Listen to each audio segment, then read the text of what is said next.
Centre dot அப்படியே mark பண்ணிக்கோங்க.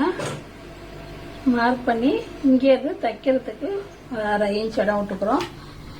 40 inch 44 இன்ச்சுனா இந்த இடத்துல இருந்து 4 இன்ச்சு மார்க் பண்ணணும்.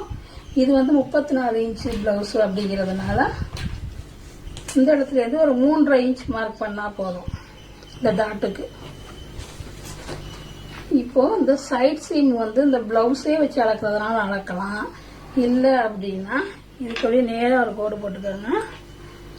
இந்த இங்கேருந்து 1 இன்ச் மேலே ஏற்றிக்கோங்க. 4வது டாட் பிடிக்கிறதா இருந்தால் 1/2 இன்ச் மேலே ஏற்றிக்கிட்டா போதும். இல்லைன்னா 1 இன்ச் மேலே ஏற்றி மார்க் பண்ணிக்கோங்க. இந்த பக்கம் வந்து 1.5 இன்ச் மேலே ஏற்றி மார்க் பண்ணிக்கோங்க. இந்த பக்கம் 1.5, இந்த பக்கம் 1 இன்ச் எடுத்தால் போதும்.